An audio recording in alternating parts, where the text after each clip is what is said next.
وہ لکھا تھا اور لنتھن کو وہ ذرا سا اس کا بھی اصل میں بات یہ موضوع بڑا طویل ہے اور اس پہ بڑی تفصیل سے گفتگو کرنی پڑے گی. یہ لوگ ولی خان سے لے کر ڈاکٹر مبارک علی تک ان کا یہ کہنا ہے کہ لنتھگو جو اس وقت کے وائسرائے تھے انہوں نے قرارداد لکھ کر دی قائد اعظم کو اور انہوں نے لا کے اپروو کروا لی جلسے.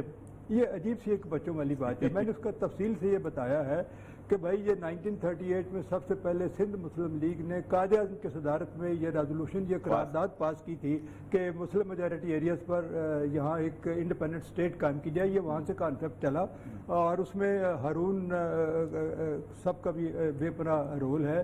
پھر اس کے بعد قائد اعظم نے جب یہ ریزولوشن ہو گیا تو اس کی بنیاد پر انہوں نے ایک کمیٹی بنائی کہ آپ ڈفرینٹ اسکیمیں جو ہیں ان کو مطالعہ کریں, ان کو اسٹڈی کریں. یہ جو پارٹیشن کی اور مسلمانوں کے حقوق کے ضمن میں باتیں کی جاتی ہیں اس پر ڈفرینٹ جو اسکیمیں آئی ہیں وہ سب پر آپ کام کریں اور مجھے کوئی پرپوزل دیں.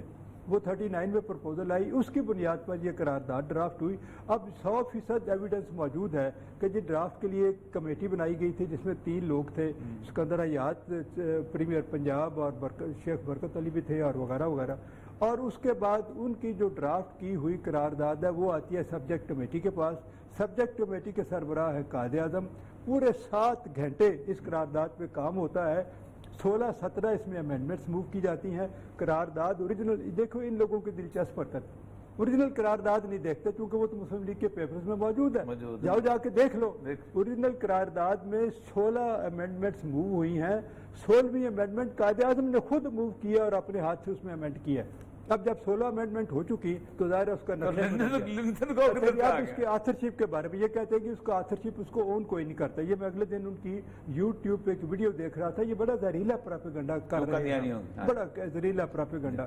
تو وہ اس میں جی یوٹیوب پہ تھی کہ جی اس کو اون کوئی نہیں کرتا. اور بھائی خدا کے بندے 40 میں یہ ریزولوشن پاس ہوا, قرارداد پاس ہوئی. 41 مارچ میں آن دی فلور آف دی ہاؤس ایک ممبر نے سوال پوچھا, پنجاب لیجسلیٹو اسمبلی کے کسی ممبر نے سوال پوچھا. اس کے جواب میں پریمیئر آف پنجاب سر سکندر حیات نے آن دی فلور آف دی ہاؤس, بڑا ایک ریسپیکٹیبل ادارہ ہے جہاں آپ غلط بیانی نہیں کر سکتے, وہاں کھڑے ہو کے کہا کہ یار مجھے قائد اعظم نے یہ کہا تھا قرارداد ڈرافٹ کرنے کے لیے, میں نے کی. اس کا اشارہ ہے وہ چھوٹی کمیٹی کی طرف. وہ قرارداد میں نے ڈرافٹ کی, لیکن اس کے بعد جب وہ سبجیکٹ کمیٹی میں گئی, کیونکہ اصل تو وہاں اپروو ہوئی ہے, سبجیکٹ کمیٹی میں گئی, اس میں اتنی امینڈمنٹس ہوئی کہ اس کی شکل بدل گئی, اس کی بالکل شکل بدل گئی. کبھی مسلم لیگ نے اس بات کو کنٹراڈکٹ نہیں کیا کہ جس کے اندر یہ وہ ڈرافٹ نہیں کی تھی, جس کا مطلب یہ ہے کہ بیسک ڈرافٹ اس کی طرف سے ہی آیا تھا. اور اس کی ایک وجہ ہے, مسلم لیگ کی ایک پالیسی تھی کہ اگر وہ کسی ایسے صوبے میں اپنا فنکشن کرتے تھے یا جلسہ کرتے تھے جہاں مسلم لیگ کی حکومت یا کوئی مسلمان پریمیئر ہوتا تھا تو یہ اس کی ڈیوٹی لگائی جاتی تھی, یہ اس لیے ڈیوٹی لگائی تھی. اور اس کے بعد وہ قرارداد کا جو حشر ہے وہ آپ کے سامنے ہے. مجھے اس بات کی سمجھ نہیں آتی, یہ جو ظفر اللہ والی بات ہے یہ بڑی دلچسپ ہے. اب درمیان میں انہوں نے یہ اڑا دی کہ جس سر ظفر اللہ خان نے یہ قرارداد لکھ کر دی تھی لنتھگو کو, یہ اڑا دی. اچھا سچی بات یہ ہے کہ میں نے سر ظفر اللہ خان کے کاغذات اور اس کی ہر چیز اسٹڈی کی ہے. ظفر اللہ خان تھے لنتھگو نے, چونکہ ظفر اللہ خان ایڈوائزر تھے گورنمنٹ آف انڈیا کے اور ایڈوائزر ویری کلوز لنتھگو. لنتھگو نے ان کے ذمہ لگایا تھا کہ جی آپ یہ ہندو مسلم مسئلے کے لیے آپ کے ذہن میں جو آتا ہے وہ حل تلاش کیجیے. انہوں نے باقاعدہ ایک پیپر تیار کیا جو کتابوں میں اویلیبل ہے, وہ شریف الدین پیرزادہ کی کتاب میں بھی اویلیبل ہے. اس نے ان کی باقاعدہ جو اسکیم تھی ظفر اللہ خان کی اس میں اپنے اپینڈکس میں لگا دیا کہ یہ اسکیم تھی. اچھا وہ اسکیم یونائٹیڈ انڈیا کی ہے, پارٹیشن کی نہیں, انڈیپینڈنٹ ملک کی نہیں. With in the United India کیا صورت ہونی چاہیے, یہ ساری اسکیمیں اٹانومی کی ہے کہ جی ان کو آزادی والی نہیں ہے. اچھا جی اب ہوا یہ کہ دسمبر 1981 میں کچھ اخبار نویس اور کچھ حضرات ملنے گئے سر ظفر اللہ خان سے, and he was in Lahore at that time.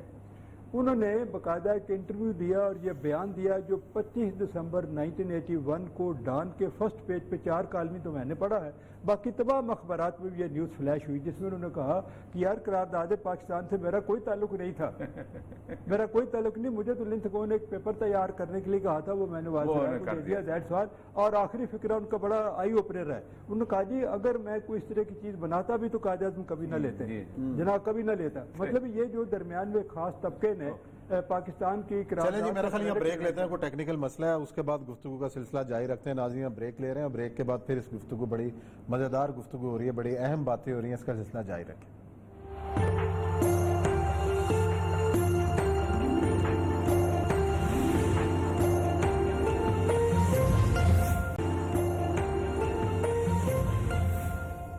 جی ناظرین، پروگرام میں خوش آمدید. ہم بات کر رہے ہیں ڈاکٹر صفدر محمود صاحب سے. ڈاکٹر صاحب، آخری سوال میرا جو بڑا امپورٹنٹ سوال بھی ہے کہ قائد اعظم پاکستان کا کس قسم کی ریاست انہوں نے سوچا تھا کہ ہم بنائیں گے؟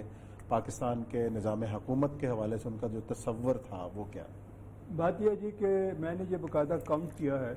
قائد اعظم نے قیام پاکستان سے پہلے، پارٹیشن سے پہلے 101 بار 101 بار اور پاکستان بننے کے بعد اپنی وفات تک 14 بار یہ کہا کہ پاکستان کے دستور کی بنیاد اسلامی اصولوں پر رکھی جائے گی.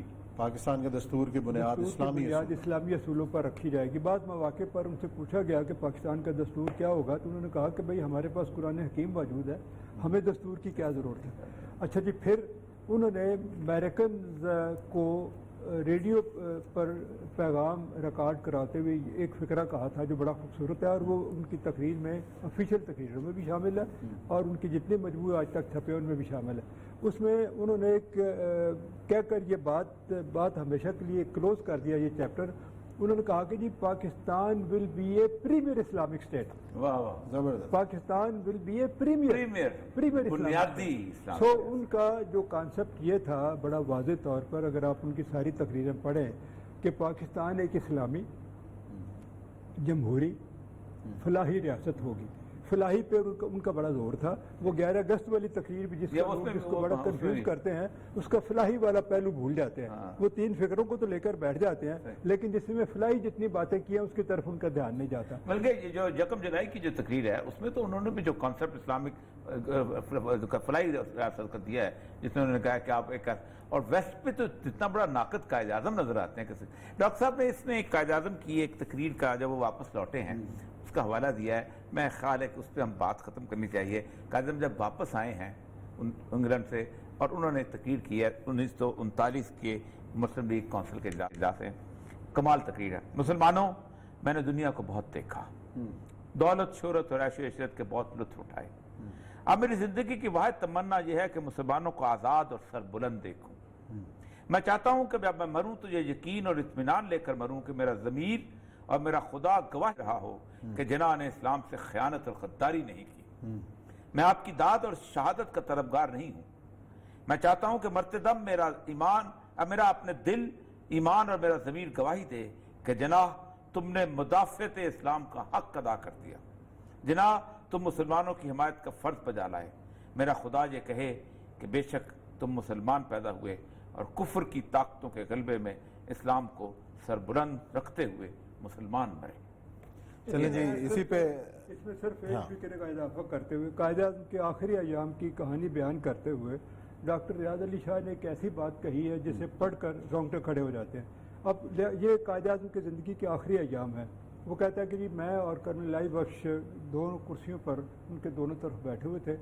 اس دن وہ گفتگو کرنے کے موڈ میں تھے، تو گفتگو کرتے کرتے انہوں نے مجھے کہا، ہمیں ایڈریس کر کے کہا، ذرا غور کیجئے گا کہ پاکستان نشست ایزدی تھی. پاکستان کا قیام نشست ایزدی تھی. نبی کریم صلی اللہ علیہ وسلم کا فیضان نظر تھا. سبحان اللہ. اللہ.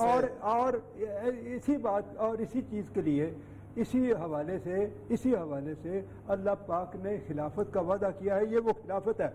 سبحان اللہ. چلیں جی، بہت شکریہ ڈاکٹر صاحب، آپ نے انتہائی اہم بات، بڑا مزہ آ رہا ہے. گفتگو ختم کرنے کا دل تو نہیں کر رہا، باتیں ہیں کہ ہم جاری رکھیں، لیکن ایک اور اہم واقعہ جو وہی اس قائد اعظم کا پاکستان کیا تصور تھا اور ہم نے اس ملک کے ساتھ کیا کیا ہے. آج ہماری خواتین، بچے محفوظ نہیں ہیں ان شہروں کے اندر. لاہور کے اندر واقعہ ہوا، اتنا افسوسناک واقعہ ہوا. زینب کا واقعہ قصور کے اندر ہوا اور ایک بات کہی جاتی رہی کہ سر عام لٹکاؤ مجرموں کو.